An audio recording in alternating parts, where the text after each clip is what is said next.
you specialize in rum.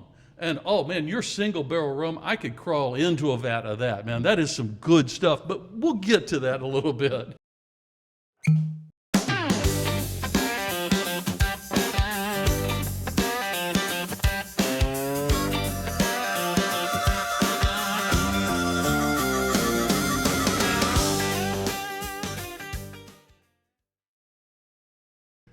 Hi, my name is Cal Evans, and this is Hearts and Tales.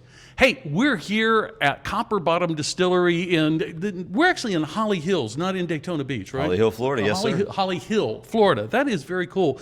And this is one of my favorites because you specialize in rum. And oh man, your single barrel rum, I could crawl into a vat of that, man. That is some good stuff, but we'll get to that a little bit. But first, let's talk about how you got into distilling, because you grew up in a brewing family. Your dad and your granddad both worked at brewers or a brewery in Tampa. What clicked in your mind and said, liquor?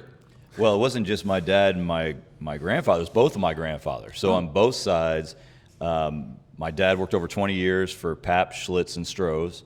Both of my grandfathers retired from Schlitz. I had uncles that worked there. So legitimately, my whole family was in beer. I grew up home brewing because my whole family was in beer. It was fun. But it was one of the things we always kind of talked about doing is opening a brewery. But by the time we kind of got to it, there was a brewery on just about every corner. So we figured, you know what, this is we kind of missed the boat on this a little bit. Let's see and try something different. Yeah, very cool. Now, you settled on distilling, and you have a chemistry background? Chemistry and biology, yes. Chemistry and biology. Okay, so this was more. I talked to a lot of distillers there. You know, I'm in it for the love of distilling. You're a chemist and said, "Hey, there's an opportunity here." I love the science of it. The science behind it. There's a huge art to it as well, which I also love. I love creating and making things. But I'm also kind of a science geek at heart, so I love the science behind it as well. There's just so much that goes into it that, gosh, even scientists and distillers have no idea on some of it. Wow, that is very cool. Now, you went to one of my other favorite places, the Moonshine University up in Louisville. That's just a fascinating thing that they've got going, and they teach distillers how to distill. What did you take away from that you don't think you would have gotten just by firing up a still and trying? Well, so the great thing about that is they not just teach you about distilling, because I knew a lot of distillation. I'd done laboratory distillations, all that. I knew the brewing side of it. Where they really dive into it is the operations of a distillery, what it takes to actually open one, the legislation, all that stuff. So it's real. Anybody who is wanting to get into this, I encourage to do. Even if you don't want to, I think it's a great course regardless. But if you're seriously wanting to open a distillery, I always tell people go there, because you may find out. And actually, the class I was in, I think there was 25 of us or so. Every one of them had the intention of opening a distillery.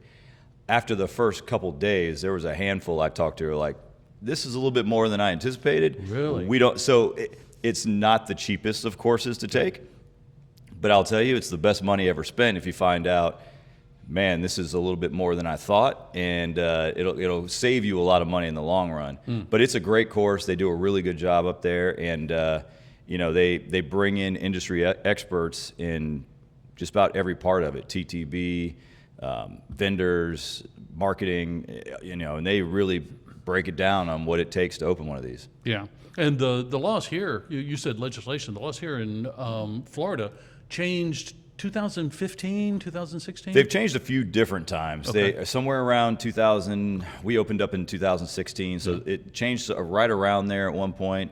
They also, a big change was in 2021, I believe. It was another big change for us. So, and we're still pushing to try to get some more changes, because our laws now are okay. They're decent. They're way better than they used to be, but it could be a lot better. There's a lot of other states that allow distilleries to do things that we can't do, and it would be nice if we could. Well, I know I've done some tours up in Utah, and I know they can sell direct to customers, and so I can order their stuff online. I'm getting really tired of having to go to Daytona Beach, over to Homosassa, and I back know. home just to get my liquor cabinet stocked. Yeah, it's that's the unfortunate part. Like that's probably the biggest thing, is to be able to do some self-distribution.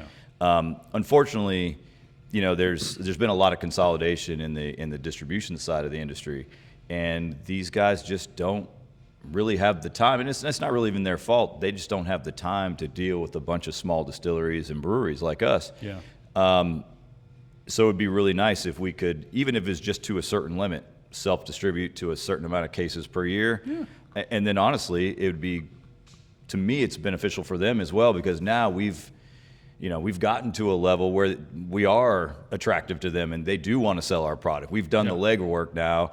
Now, here you go. We hand it over to them. You build the market and the demand, and then they benefit from just taking over at scale. Yeah, I think it's mutually beneficial if they would allow us to do that. I think it would help open more distilleries, keep more distilleries and breweries open. Especially now, it's a tough industry right now, and especially breweries they're closing left and right, and I think that'd be a big step in helping keep some of these places afloat. Yeah.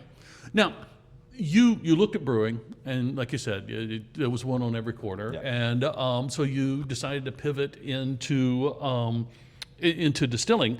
What was the thought process through that? Because you were Volusia County's first licensed craft distiller. We were, yep. Yeah. So, what was the thought process that made it click? Did you and Jenny go, liquor?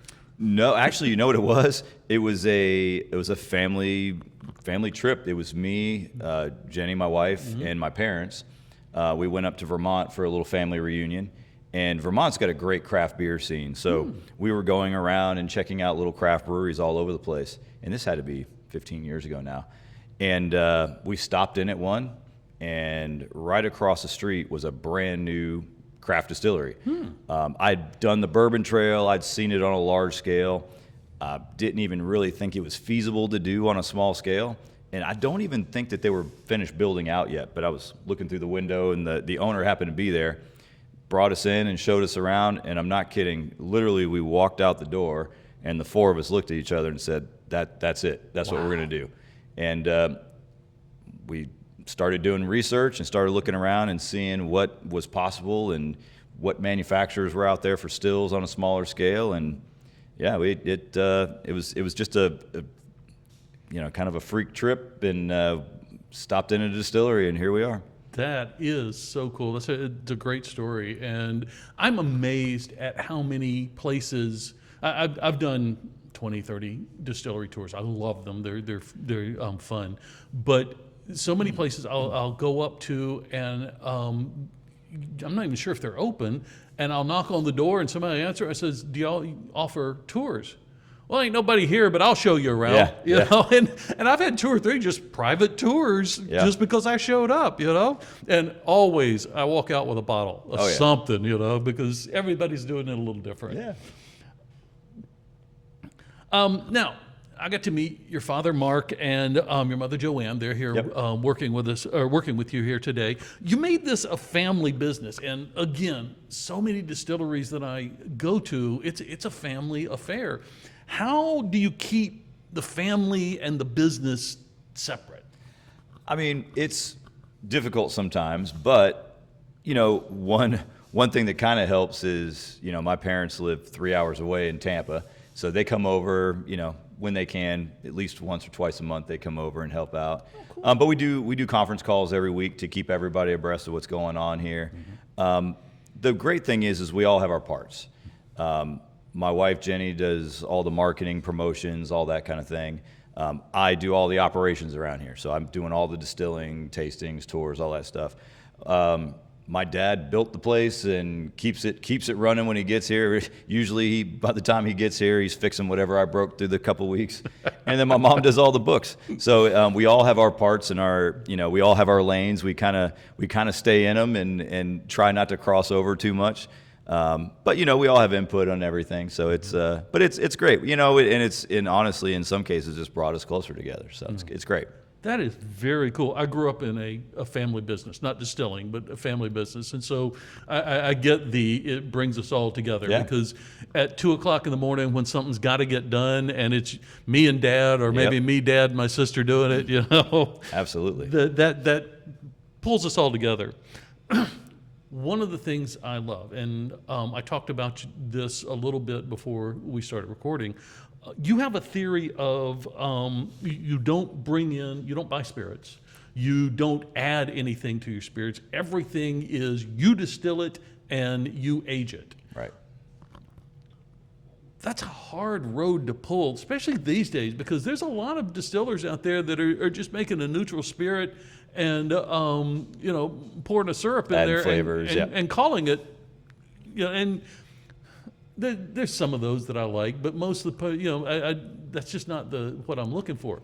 How do you why do you draw that line so firmly?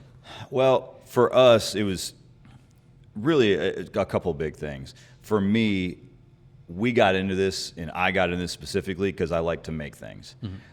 I didn't want to just repackage alcohol. To me, there's no fun in that. Yeah. There's no creativity in that. Bringing in a bunch of things, barrels, whatever it is, bottling it up just doesn't excite me.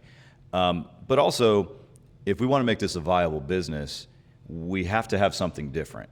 I could do a bunch of flavored rums. That's very easy to do. There's plenty of flavor companies out there. I can order whatever I want, dump it in rum, no problem. The problem is, though, what makes our rum different, or our flavored rum different than anybody else's at that point? Because we're all, the flavor companies are all kind of the same. They're using the same kind of stuff. And to me, I just wanted to have something a little different. Yeah. But also, it's, on another part of the distillery, it's, when you go to the liquor store, unfortunately, a lot of the least expensive things on the shelf are your flavored rums, your flavored vodkas, those kind of things. At this scale, I can't compete at those price points. And honestly, nor do I want to try. So we have to make a better product, not just another one. And I wanted to make sure that if we're playing in this sandbox, I want to make sure we're doing it on the premium side, because I don't think there's any real long-term gains for a small distillery in doing cheap flavored products, personally. That's just my philosophy. I'm sure there's plenty of people that would argue with me on that, but that's just the way, the track that we took when we decided to open. Well, I'm not one of those that would argue with you. We spent 20 years in Nashville, so a lot of bourbon. And I remember the first time I ever saw a flavored whiskey on the shelf. Yeah. And I took a picture and sent it to my wife, and I said, these are two words that should never be used in the same sentence. Yeah. But, we talked about your single barrel. Now, I'm a rum snob, okay? Yeah. So that's why we don't do tastings, because nobody wants a rum snob. It's just my opinion.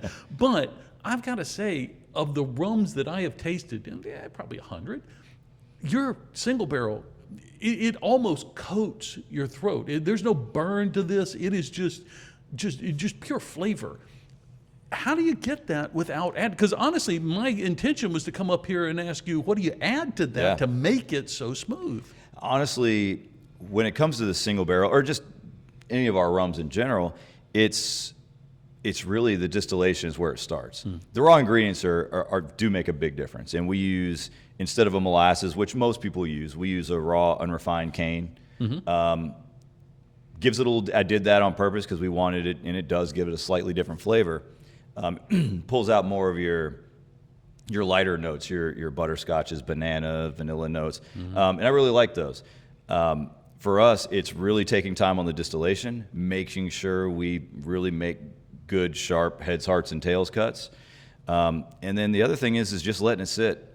A lot of distillers, especially when you're first starting out, you want to get it out. You want to get it out quick because you gotta make the money, right? Yep. Unfortunately, though, you don't really get a second chance at that first impression. You get somebody that comes in that, you rush something out and it's no good, or they just didn't like it because it hasn't sit long enough. Mm-hmm.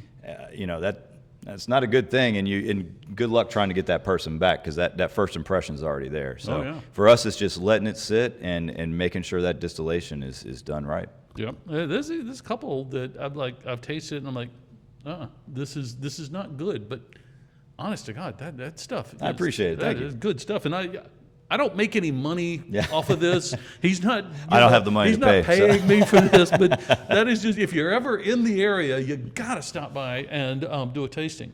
Hey, one of the things you do, and I got a small taste of this from one of the drinks you had at the Treasure Coast Spirits Festival, which was just a ball. It's a great event. But one of the things that you do is you age in different types of barrels. You age in wine barrels. You age in oak barrels, beer barrels. That was what I was trying to come up with. Talk to us about how you got into this and what's been some of the more interesting ones that you've done. So, just like we talked about earlier, we don't add flavors or colors or additives or anything like that. So for us, in order to expand our product line, we wanted to come up with different styles of rum, and for us, we wanted to get the different flavors from different barrel finishes. Honestly, the beer barrel is probably one of our most unique products. When we got into the industry 10, 11 years ago, there's a lot of beer festivals out there, especially back then. Not near as many spirit festivals. So we were setting up at a lot of beer festivals, which was actually kind of nice because we're typically the only spirit there. But I got to know a lot of the brewery owners pretty well. And every one of them, they would just corner me at the end. Hey, when can I get barrels? I need to get some barrels from you, because they wanted to. And because there's a lot of breweries that age their beer in spirits barrels. And it turns out great. My problem is that's good for you, but what can we get out of it? And finally, me and a couple of local brewery owners said, you know what? How about we do this? How about I just loan you the barrels? You use them, put whatever you want in there as long as it takes. But when you're done, give it back, and I'm going to try to put some rum in there and see what happens. And we've come up with some really interesting and cool products that way. The downside is it's one barrel.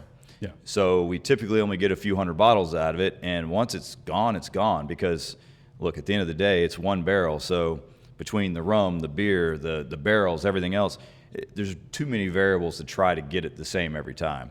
I mean, we might be able to get close, but it's never going to be exactly the same. So it's one of those that I tell people, if you like it, get it now, because chances are it won't be here the next time you come. That is very cool. I'm looking forward to tasting a few of the other ones. You've got one that you age in sherry casks. Yeah. That's got to have a beautiful finish to it. That's one of my favorites. We use actual port and sherry casks. We get the port cask from Portugal. We get the sherry cask from Spain. They'll spend at least 4 years in a once-use bourbon barrel. So it's basically our single barrel. And then it ages an additional year in a sherry cask or a port cask. We go a little higher on the proof on those, and those are my favorites. Wow. To be honest. I say it's my favorite. Of the barrel finished rums, those are my favorite. One of the ones that we unfortunately just sold out of was a really interesting one that went really well. There's a couple that winter down here every year from Vermont, and they own a maple syrup farm. They came down and did a tour, and they saw the beer barreled rums. They said, hey, would you consider loaning us a barrel to do maple syrup in? They do barrel-aged maple syrup. So they took our rum barrel back to Vermont, aged their maple syrup in it. When they came back the next year, they brought it back down with them, and we filled it back up with rum. Wow. Man, it was good. Unfortunately, again, it's one barrel. We didn't get a whole lot of it. I may have a sample back there you could try, but yeah, I didn't. Unfortunately, it's one of those that went pretty quick. So we've got another barrel back there that they brought us that's cooking away, but it's not quite ready yet. That's good. And I love the barrel house that you've kind of built back there, which is basically... It's a mess right now. If there's room, there's going to be barrels sitting there. Oh, yeah, basically, yeah. And I don't think they're in use, but there's actually some barrels stored outside right now. Yeah, those barrels are, those are some, those are barrels we can't use anymore. Oh, okay. So. Now, you were on Moonshine Master Distiller, and you competed against others to make, and I think I'm saying this right, Cachaça? Cachaça. Thank you. I've been to Brazil. I've got a Brazilian friend that made me drink some of that stuff one day, and I woke up the next week. So that is good stuff. It's different. It's It's actually the number 3 selling spirit in the world. Really? But almost nobody in America drinks it. So it's hard to find unless you go to like a Brazilian steakhouse or something like that. Yeah. But it's a very interesting spirit. It's very earthy, very grassy. And I think that's why I think most Americans especially are more into the cleaner Puerto Rican style rum, stuff like that. But it is a very interesting and kind of a cool flavor. I loved it, and he gave me a bottle to go to take back with me, and I still got about much left. But you won, and in this competition, out of all these, what was going into that competition? What was going through your head?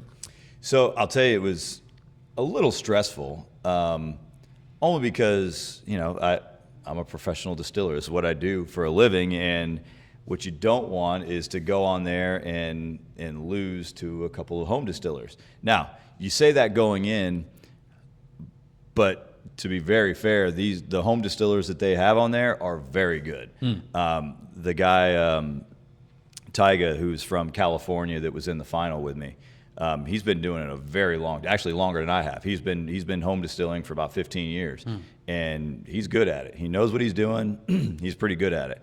The other guy, Vinny, is from New York. It's been a hobby of his for a long time too. And these guys, they know what they're doing, and the advantage that they have is we're working on small home style equipment. That's not what I do. I work on commercial equipment every day. So it's a little bit, it's not a little bit, it's a lot different. It's the same concept, but I'm not back there firing up propane burners on a 20-gallon still. So it's, and then on top of that, add the stress of the lights and the cameras and just the competition aspect of it. So it's stressful, but it's a lot of fun too. I mean, I still keep in contact with those guys. Actually, not even just those guys. They have 2 identical sets, and they film, I don't know, 2 or 3 at a time. So I met, in the season I was on, I met just about everybody who was on all the different shows. And we all keep in contact and text each other and talk to each other all the time. And so I met a lot of really great people, had a lot of great friends come out of it. And it was a lot of fun. It really was. It was a really cool experience. I didn't want to do it. I wasn't going to do it. They approached me before the very first season of Master Distiller, and I said, absolutely not. We had just opened up. I'd seen too many Gordon Ramsay shows where he comes in and just destroys the place, and I'm like, we've got way too much money invested for somebody to come in and just rip it down. So I said, absolutely not. Obviously, the show is not like that, and I didn't know it at the time, and then, I don't know, 2 years ago now, it's been a little while, they film quite a bit in advance. A good friend of mine who is like super fan of everything moonshiners came in with a casting call that he found. He said, hey, you need to do this. And I said, absolutely not. So I said no, and took some people back to do a tour. My wife happened to be here, so he brought it to her, and she said, oh yeah, we're doing that. So she signed me up without me knowing, and we ended up getting on. So it was great. That is awesome. Now, the final episode where you got awarded the championship, you actually had a viewing party here. We did. And the mayor named you Master Distiller of the city. Now, Yeah. Holly Hill's what? It's about 3.5 square miles. Yeah. But still, you're helping promote this little town because until I started talking to you, I just assumed Daytona Beach. Absolutely. And everybody does. And to be fair, if I'm out somewhere, I typically say Daytona Beach just because it's the area everybody knows. Nobody knows Holly Hill. Now, if I'm anywhere around here and on our bottles, all of our shirts, everything, they all say Holly Hill because I'm really proud of the town we're in. They've done a lot for us. We're trying to give back and do as much as we can for them. But unfortunately, it's just like anything else. I lived in Marietta, Georgia for 12 years. Yeah. I never say Marietta. I always say Atlanta because nobody knows where Marietta is. So it's the same kind of thing. But no, we love Holly Hill. The mayor here has been great. Not just the mayor, the city manager, all the commissioners, everybody. They stop in, they hang out with us. It's a really great community. That is really cool. Now, let's talk about the course because this is fascinating to me. Yeah. I'm a teacher Used to be a programmer. These days, I teach more than I program. But and I've seen several distilleries running courses. And I'm like, oh, that's nice. You know, they run you through. This is how you make your mash, and this is how you. And then they have other mash, and this is how you distill and stuff like that. But it's a 2-day course. You're not going to, or a 1-day a lot of times. Sometimes even a 1-day. You run yours different. Talk us through how it works and why you decided to run it this way. So we do a very intensive start to finish. Well, the first one we did was a bourbon course, but we're going to do other types of spirits as well. The next one is definitely going to be rum. But the reason we did it, so what we do is we bring you in on a Saturday morning, early Saturday morning, and you come in, and with the bourbon classes we just did, we went through the grain selection, what makes a bourbon, why we chose the grains we choose, and then we mash in. And it takes all day. I mean, we're cooking those grains, we're getting into it, we're doing the whole thing. Everybody's dumping the grains. I mean, it's very hands-on. We tell people, you're going to be in there, you're going to be cleaning the tanks, you're going to be dumping grains, you're going to be doing everything. At the end of that day, we pitch the yeast and we ferment for a week.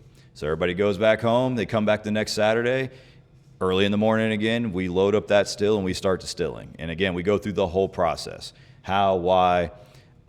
Cool thing that we do is we'll run it into gallon jugs. And we number those jugs 1 through whatever comes out. And they make the cuts. So we go through and say, I tell them what they should be tasting for and all these things. And they go through, and as a group, and it's 10 people per class, as a group, they go through and they decide where they want these cuts to be. So every class is slightly different. And that's really what makes one distiller different from another a lot of times, is where those cuts are made. Because it's slightly different. So obviously they have my input, but every class made their own cuts, had their own blend, and then at the end of that distillation day, we blended it down, proofed it to barrel proof, and everybody filled their own 5-gallon barrel. So everybody has a 5-gallon barrel sitting back there with a little tap on the front, and anytime they want to come in, we have some set times. Every couple months we have everybody come back, taste it, see how it's going. We have little 50 ml bottles that they can fill up and write the date on there so they can see the progression and see how it's going. That's cool. And then when you think it's ready, I'll help you proof it to whatever you want. We'll help you proof it down. You're going to bottle it. You're going to proof it. But I'm going to help you along the way. And then everybody's going to walk away with however many bottles of bourbon that they get out of it. That is so cool.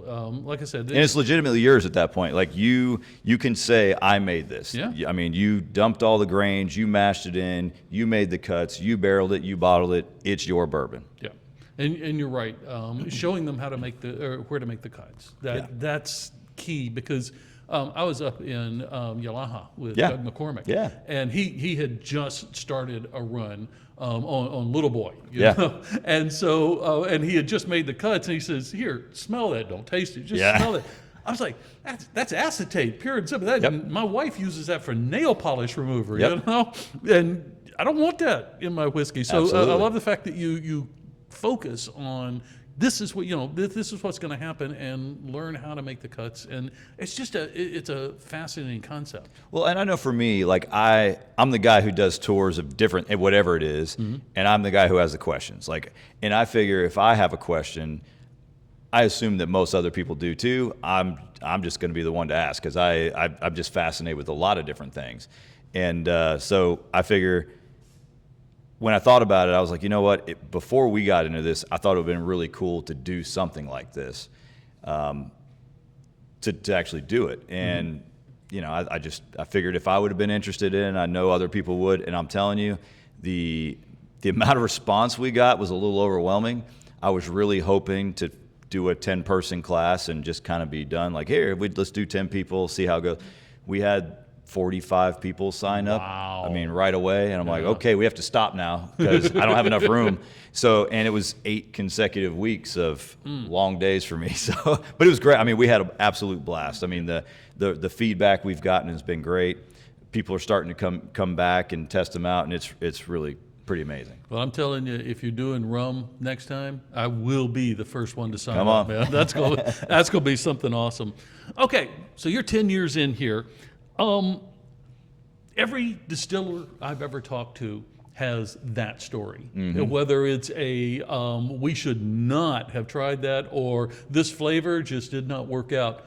What's Copper Bottom's story? Man, our biggest story or struggle or whatever, honestly, was right up front. For us, it was getting started. I mean, I went to Moonshine University. I knew what it took.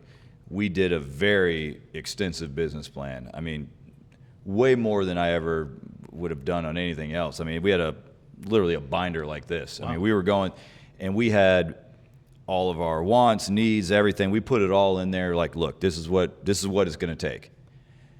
Everybody tells you whatever you think it's going to cost, double it, triple it, whatever. We had the most extensive there was not a thing I could think of in the world that would cost us more than what we put down in there. We needed to double it, and honestly, it probably would have been better if we tripled it. Wow. It's just, so it's one of those that it's not, if you're serious about doing it, it's not something you can cut corners on. And it's one of those things that we started getting into it, and it's just more and more, things pop up here and there, and it's like this stuff you would have never dreamed of that pops up. And at the end of the day, you just got to put your head down and keep going. Okay, this better work, because we're putting it all in it now. So yeah, honestly, for us, it's really just getting started. I mean, people, can you get into this on a super small scale? Kind of, but not if you really want to make things. Yeah. I mean, minimum for me, if you're starting a commercial distillery and you actually want to make things, you're looking at 250 gallons still minimum. Ours is 300, but minimum 250 gallons. And that's the difference between us and breweries, is you have to start with much bigger equipment. 250 gallons of beer or wine is quite a bit. 250 gallons of mash for rum or bourbon or anything else is not very much. No. So you got to start with much bigger equipment so that, that capital up front gets big quick. I can only imagine. Yeah. What's been your one success story? They're like, I am just so proud of this. Man, I'll tell you, another could have potentially been a horror story as well, was we opened up 4 years before COVID, and COVID started hitting, and we're just starting to hit our stride, and we started looking at each other like, this could be bad. And one of the craziest things that, and it was just dumb luck. I was leaving here one evening, and I went to the grocery store, and I was just looking around, looking for some bleach or something like that. They didn't have it. They didn't have hand sanitizer. They didn't have alcohol. They didn't have, literally had nothing. And I started hearing people wanting hand sanitizer and all that. And I went home and I looked at Jenny, my wife, and I said, the active ingredient in almost all hand sanitizer is ethanol, and that's what we make every day. I said, I could definitely make it. And I just did a couple little searches, like, is there kind of any recipes out there? And luckily enough, the World Health Organization posts a recipe for, basically emergency use kind of thing. I was like, well, this is kind of an emergency use. Yeah. So I told my wife, I said, I've got some stuff back there. I've got some alcohol that we can use, and we can make some hand sanitizer. I had about 20 gallons worth, and I thought 20 gallons, that's going to last me the rest of my life. Who needs 20 gallons of hand sanitizer? So I got here the next morning, and the phone was absolutely ringing off the hook. And I'm like, what the heck is going on here? And my wife, again, unbeknownst to me, she had emailed the city manager and the mayor and everybody and said, hey, look, we're going to be making some hand sanitizer. If anybody down at the city needs any, let us know. We'll give it to you. So the city manager, forwards that along to the Holly Hill Police. They forwarded it along to the Holly Hill Fire Department. Somewhere along the line, it got on Facebook. Oh. And this was very early on. We were literally one of the first handful of distilleries to start making hand sanitizer in the country. And I didn't even know anybody else was doing it until I started really doing some searching. I was like, man, this is crazy.